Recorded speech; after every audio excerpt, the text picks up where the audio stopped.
Assalamualaikum warahmatullahi wabarakatuh. Alhamdulillahi anzala rasulahu bil huda wa dinil haq liyuzhirahu ala dini kulli wa kafa billahi syahida. Asyhadu alla ilaha illallah wa asyhadu anna Muhammadan abduhu wa rasuluh. La nabiyya ba'da amma ba'du. Sahabat Teren TV yang dimuliakan oleh Allah, agar seseorang bisa maksimal dalam menjalankan puasa Ramadan, maka dia dituntut untuk mengetahui rukun pembatalan dan adab berpuasa di bulan Ramadan, sehingga ibadahnya menjadi berkualitas dan bernilai tinggi di sisi Allah Subhanahu wa Ta'ala. Pada kesempatan waktu yang terbatas ini, saya akan menyampaikan 3 hal yang harus kita ketahui saat Ramadan, yang disabdakan langsung oleh Rasulullah SAW. Sahabat Teren TV yang dimuliakan oleh Allah, rukun puasa. Rukun puasa terbagi menjadi 2. Yang pertama, niat. Niat berdasarkan firman Allah disebutkan dalam Al-Quran yang berbunyi, A'udzubillahi minasyaitonirrajim, Bismillahirrahmanirrahim. Wa ma umiru illa liya'budullaha mukhlishina lahuddin, yang artinya, padahal mereka tidak disuruh kecuali hanya menyembah kepada Allah dengan memurnikan ketaatan dan menjalankan agama yang lurus. Al-Bayyinah ayat 5. Berdasarkan hadis Nabi yang berbunyi, Innamal a'malu binniyat wa innamal likulli imri'in ma nawa, yang artinya, sesungguhnya setiap amalan itu tergantung pada niatnya, dan setiap orang hanya mendapatkan apa-apa yang dia niatkan. Hadis riwayat Bukhari. Niat puasa harus dihadirkan sebelum fajar di setiap malam, seperti yang dikatakan oleh salah satu istri Rasulullah yang bernama Hafsah. Siapa yang tidak menghadirkan niat sebelum fajar, maka tidak ada puasa baginya. Hadis riwayat Abu Dawud. Apabila kita berpuasa tanpa dihadiri niat, maka puasa tersebut itu sia-sia. Yang kedua yaitu menahan diri dari pembatalan, dari terbitnya fajar sampai terbenamnya matahari. Seperti yang difirmankan oleh Allah Subhanahu wa Ta'ala dalam surat Al-Baqarah ayat 187, yang artinya, makan dan minumlah hingga jelas bagi kalian benang putih dari benang hitam, yaitu fajar, dan sempurnakanlah puasa sampai malam hari. Yang kedua yaitu pembatalan puasa. Pembatalan puasa terbagi menjadi 6. Yang pertama dan yang kedua, makan dan minum dengan sengaja. Apabila seseorang makan atau minum dengan sengaja, maka ia wajib mengodok atau membayar kafarat puasanya. Dan apabila seseorang makan atau minum karena ia lupa, maka ia tidak wajib mengodok atau membayar kafarat puasanya. Seperti yang disabdakan oleh Rasulullah SAW, apabila seseorang makan dan minum karena ia lupa, maka hendaklah ia meneruskan puasanya, karena sesungguhnya ia sedang diberi makan dan minum oleh Allah. Hadis riwayat Bukhari. Yang ketiga ialah muntah dengan sengaja. Tetapi apabila ia muntah dengan tidak sengaja, maka ia tidak perlu mengodok. Nabi bersabda, siapa yang muntah, maka ia tidak perlu mengodoknya. Namun siapa yang sengaja muntah, maka ia harus mengodok puasanya. Hadis riwayat Tirmizi.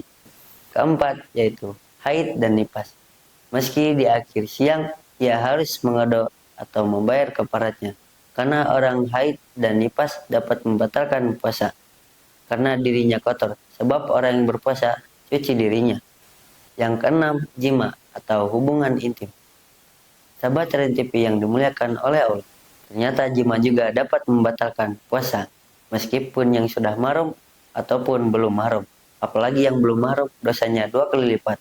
Maka barang siapa yang berjima pada waktu Ramadan, maka hendaklah ia membayar kafarat atau penghapus dosa. Sahabat Teren TV yang dimuliakan oleh Allah, selanjutnya ada beberapa adab yang perlu kita ketahui saat Ramadan. Yang pertama, sahur. Berdasarkan hadis Nabi yang mengatakan, bersantap sahurlah kalian, sesungguhnya di dalam sahur itu ada keberkahan. Hadis riwayat Bukhari dan Muslim. Telah dianggap sahur bagi kalian walaupun hanya minum seteguk air saja, seperti yang disabdakan oleh Nabi Shallallahu Alaihi Wasallam. Hendaklah kalian bersantap sahur meskipun dengan seteguk air saja. Hadis riwayat Ibnu Hibban. Apabila kalian telat bangun, kemudian kalian sahur, dan di tengah-tengah sahur kalian mendengar adzan, sementara makan dan minum masih ada di tangannya, maka boleh ia meneruskan makannya. Seperti yang disabdakan oleh Rasulullah, jika salah seorang di antara kalian mendengar adzan, sementara wadah tempat makan atau minum masih ada di tangannya, maka hendaklah ia meneruskannya hingga ia menyelesaikan hajatnya. Hadis riwayat Abu Dawud. kedua yaitu menahan diri dari mengucapkan hal-hal yang tidak bermanfaat. Rasulullah SAW bersabda, jika salah seorang di antara kalian yang sedang berpuasa, maka janganlah berkata-kata kotor dan jangan pula bertindak bodoh. Jika ada seseorang yang mengganggunya atau yang mencelanya, maka hendaklah ia berkata, sesungguhnya aku sedang berpuasa. Hadis riwayat muttafaqun ilaih. Yang ketiga, memperbanyak baca Al-Quran atau berbagi.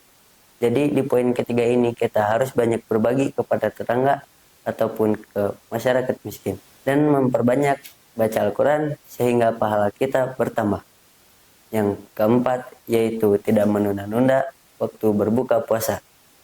Rasulullah bersabda, manusia senantiasa dalam kebaikan selagi menyegerakan berbuka puasa.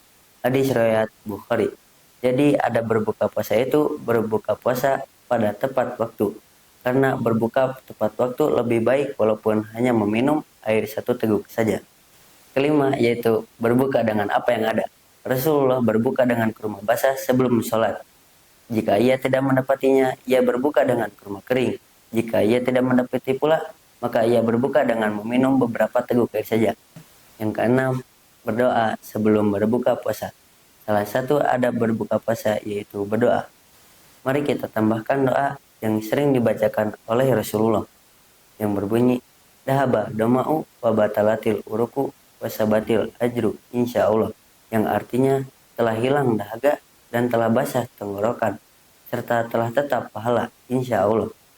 Semoga amalan kita diterima oleh Allah dan dilancarkan rezeki oleh Allah. Akhirul kalam, wassalamualaikum warahmatullahi wabarakatuh.